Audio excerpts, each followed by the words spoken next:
latest GDP figures are in from the Bureau of Statistics. For the fourth quarter of 2021, Nigeria's economy grew by 3.98%. Full year GDP came in at 3.4%, ahead of forecasts from the central bank, which forecasted 3.1%, and the IMF, which forecasted 2.6%. Joining us to discuss the numbers is the CEO and Managing Director of Financial Derivatives Company Limited, Mr. Bismarck Rewane, also a member of President Buhari's Economic Advisory Council. Good morning to you, sir. Good morning. Thank you so much for joining us. Actually, an FDC has released an economic bulletin, I believe, which has a snapshot and reviews. Absolutely. Yes, reviews the economic numbers that we've seen. Before we begin, sir, this morning on the morning show, Dr. Ruben Abasi was reacting to the numbers. I want you to take a listen to what he said. Economists like Bismarck Rewane and he's on the Global Business Report today. Adebajo. Yes. When you bring them onto this program, they are likely to tell you, I'm not a mind reader, but based on what I've heard from them on this same program previously, they will say, look, it's nothing to celebrate, to jump around like a yo-yo about. Because for Nigeria to reach a growth point, then Nigeria will need to have a double-digit growth rate. So a 3.4, growth rate of GDP is really nothing, considering the issues within the Nigerian economy. All right, your reaction, sir, is it nothing to jump over? No. What's your... Ruben is a great friend of mine, and he's a legal scholar. I'm an economic thinker. Yes. So a legal scholar, they arrive at their decisions based on evidence and logic. With all due respect, he's not a mind reader. So I think that was an emotional reaction, but we are rational people. So, okay. But the reality is that those numbers are good numbers. They're good numbers? They're good numbers. Okay. By any stretch of imagination, they're good numbers. Okay. Compared to where we were, they're good numbers. And I wanted to get your take on that, because I think your bulletin was talking about these new GDP figures and then the declining, deceleration in inflation, what the impact could possibly be on the MPC. The MPC, yes, MPC is meeting in March. The MPC is in March, and I think there will be one more inflation data point that will come out before then. If that inflation actually shows an increase and a point of inflection again, then Nigeria will be hard put not to increase interest rates. But having said that, let's go back again to the numbers. Yes. They are what we call base effects. The numbers show that we went from 0.11 in Q4 last year to 3.98 in Q4 of this year. Yes. Quantum leap. And when you look at annualized, it's 3.40. But before we start getting carried away, let's look at what has happened to all other countries. Ghana, annualized 4.97. South Africa, 5.6. United States, 5.5. Singapore, 7.81. So every country benefited from base effects. Because if the base is low, then the rate of change will also be high. So we started from a low base. But having said that, Q4 last year was the quarter in which we had NSAS. We eked out a positive growth of 0.11. Ever since then, we've done better and better and better. And now we have an average for the year of 3.40, which is good. But it's the first time also that our growth rate has exceeded our population growth rate, depending on who you use. The NBS will say population growth rate is 2.6. The National Population Commission says the growth rate is 3.2. So for the first time in many years, you're going to be having the GDP per head being higher than last year. So that's good news. But if you now decompose it and look at sectors, yes, what is really good? First of all, let me start by saying that growth is the responsibility of fiscal authorities. Therefore, if we are to give kudos to people in pecking order, number one, Ministry of Finance and National Planning, the Budget Office, Ministry of Trade, Investment and Industry, Central Bank of Nigeria, which monetary policy, which complements this. But if you look at the numbers very well, you find that petroleum sector, even though the oil sector, the oil sector actually grew by -8, down from -10. Right. So if we had oil production, if not for the oil theft and all, if we had oil production positive, then the growth of 3.4 would have been more. Would have been higher, okay. Okay, so that's one thing. The two sectors that are most important in this economy are petroleum and agric. Agric, we saw it was 1.2 and it's gone to 3.5, double. Why is that happening? Q4 is the harvest season. Apart from that, we had a cocoa main crop harvest because of good weather, good Harmattan weather. For agriculture, right? Yes, actually for cocoa in particular. Okay. We are estimating that we'll do about 280,000 to 300,000 metric tons. That helped. So agriculture, there have been so many interventions and all of that. So maybe we're getting somewhere. In spite of all the logistics problems and all of that, herdsmen conflict, we are making some headway there. But again, GDP is an output measure, not a revenue measure. Right. So when people say we're diversified, okay, really, there's some things happening, right? Why is the economy diversifying? It's not because of interventions. It's because the exchange rate adjustment has made it attractive to produce some things locally. Not because of this. The support helps, but that is one thing we must understand. Now, if you look at a sector like transport, okay, which is very interesting, I want to draw your attention to what the passenger numbers are. And we've got, I think we'll put this on the screen, we've Yes. got the ascending and declining sectors. Yes. Where I think but let me just take Transport. and take airline passengers. Okay. In 2019, we had 18.1 million passengers that went through all Nigerian airports. In 2020, it dropped to 10.83. It's a big drop. Right? But then in 2021, it has gone up to 12.4. So even though you have seen a growth of 50%, right, or so in transport, we are still almost 40% below where we were in 2019. And that's why I think people like Ruben said, oh, Tileba Adebajo and I and analysts, objective analysts who read through the numbers and tell you that some of this is, there are some questions. Well, you look at manufacturing, and I'm sure you have a question on that. Yes, on manufacturing. Manufacturing actually did worse than the previous quarter. And why is that important? Manufacturers are, to a large extent, dependent on foreign exchange to bring in critical ingredients and equipment. Yes. Now, throughout this year, 2021, manufacturers are struggling to get foreign exchange. As a matter of fact, the president actually promised them in December that, look, I'm going to look into it and ensure that you guys get the required support. So they were blending. At the beginning of the year, they were probably getting 20% from official and 80% from 25-75. Towards the end of the year, by December, they were getting 5 and 95. 5% from official and 95% from autonomous, thereby putting additional pressure on the parallel exchange rate. Gotcha. So manufacturing suffered. The other sector that is dependent... Right before we go to that sector, so I want to take a quick break. We'll be right back to continue the conversation. It is the Global Business Report here on Arise News. Do stay tuned. We'll be right back.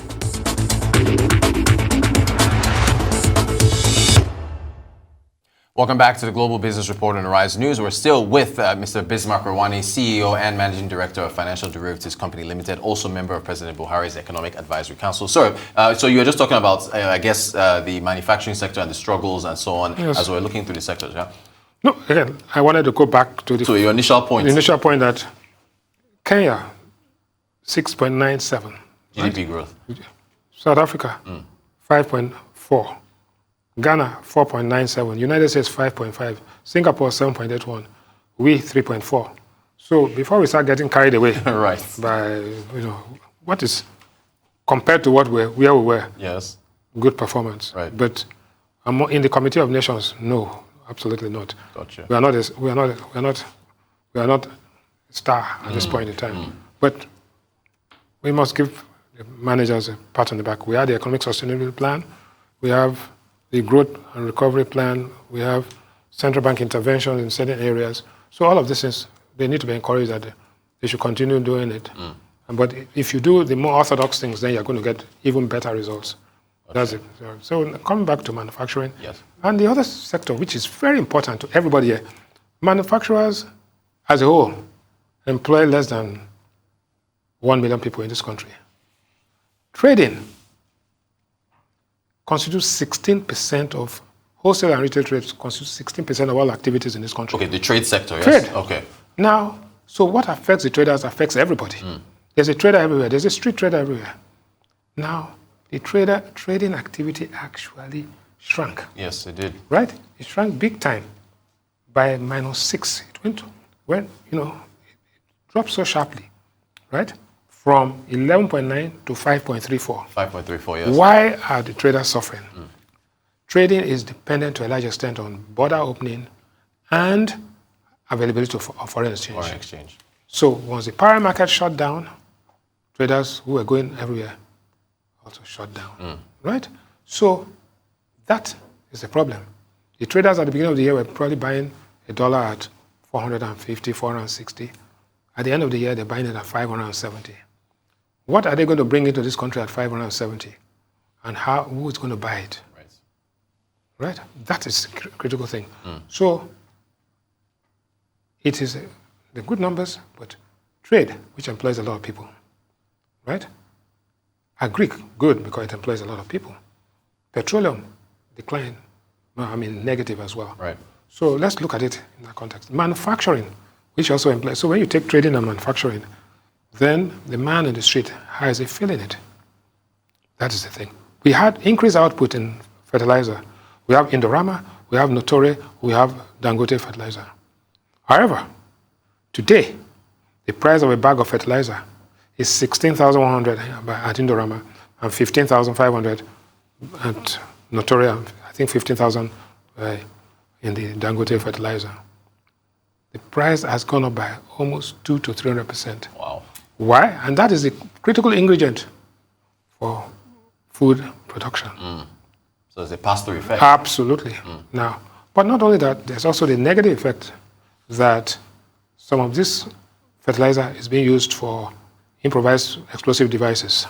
Oh, yes, because the urea is a component. Right, so exactly. We are seeing people who are using that for that, but we are also seeing smuggling of fertilizers across the border to get dollars. So the exchange rate misalignment is also leading some negative return. So I wanted to break this thing down so that people will see the areas that, like you can see, fastest growing sectors, transport and sewage, water supply, financial service and insurance went up by 24%. Big spike there. Human health care, ICT. Yes, I was gonna. Okay, yeah. So we have this is from your bulletin where we have all those numbers up there. ICT. I wanted to get your tickets. You see, last time we had you, it was one of those sectors that you said was a lot hung dependent upon. Well, ICT grew by 5.03, but in Q3 it went up by 9.66. So why?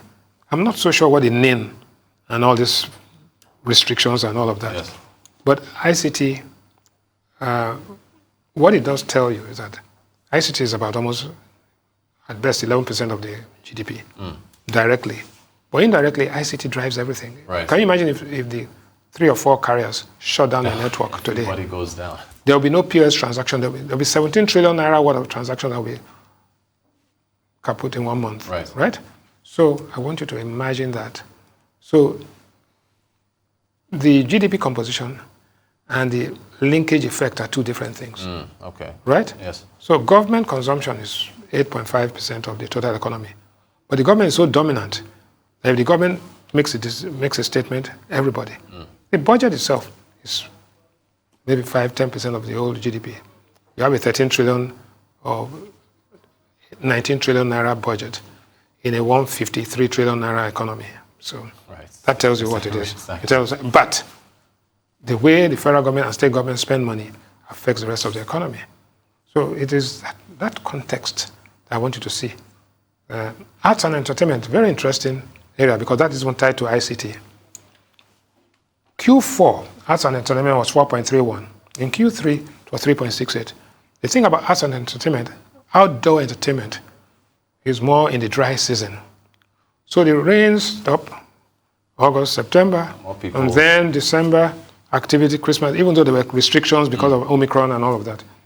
arts and entertainment, creative arts, entertainment. And so we see that those are the key areas. The sectors are actually slowed, as you can see. The declining sectors. Declining sectors. Yeah, slows down. Yeah. Refining, obviously. I was going to ask you about mining. Yes, that's mining, another one that's, it's been a real struggle. Mining, the illicit mining activities and the violence that accompanies illegal mining has made legitimate miners to go away from the business. But mining is a thing of the future, right? Assuming that we get contracted by 6.16% in Q4. There's all these gold initiatives and all of these things.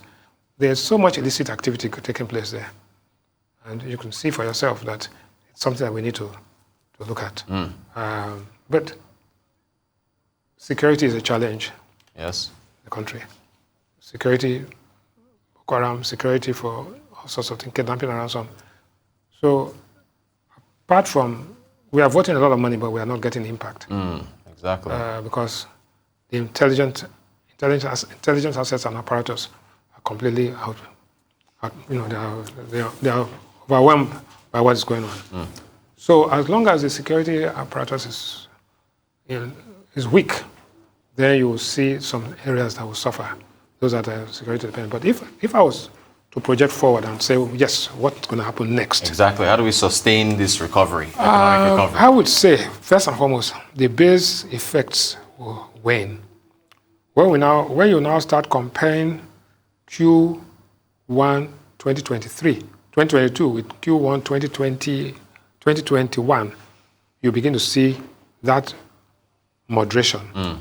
So if growth is to be measured by what has happened, so I don't see how that can be sustained, that trajectory can be sustained, but I think we'll probably come out, we're lucky to do 4.5% in 20, and that will be decent. But one thing that we must know is that because of the recovery, global recovery, because of election spending and certain steps that have been taken, right, the economy will benefit, output will benefit, but the fiscal position of government, because some decisions have been deferred, including subsidy removal, cost-reflective tariffs and all of that. Yeah. And we are in a challenged industrial relations environment. It's ASU today, NANS tomorrow, and all sorts of things. The University of Benin students have taken over the streets, blocking. So you're going to have this environment where political misunderstandings lead to ideological differences and will lead to violent outbreaks here and there, which will make investors more reluctant. So there's going to be a stand back. So first 2 quarters, people will just do whatever they. From the third quarter, you begin to see everybody just taking off. People, Rotus and others fly out of the country. They don't want to be around when. But I can assure you that I don't think there's going to be a breakdown. But certainly, the election uncertainty cuts both ways to make some people, some sectors more active, and some sectors, at least new investments, to wait back. But those who have the courage to take a position in spite of the uncertainty are the ones that will benefit when the heavens don't fall, right? So I think that, to me, is a very critical thing, right? So you had some other questions. We did, but unfortunately, this could be a 1-hour conversation. We're out of time, but we appreciate you coming on to join us. Managing Director and CEO of Financial Derivatives Company Limited, Mr. Bismarck Rewane, also member of President Buhari's Economic Advisory Council. Thank you for breaking down the numbers with us. Thank you, Roger.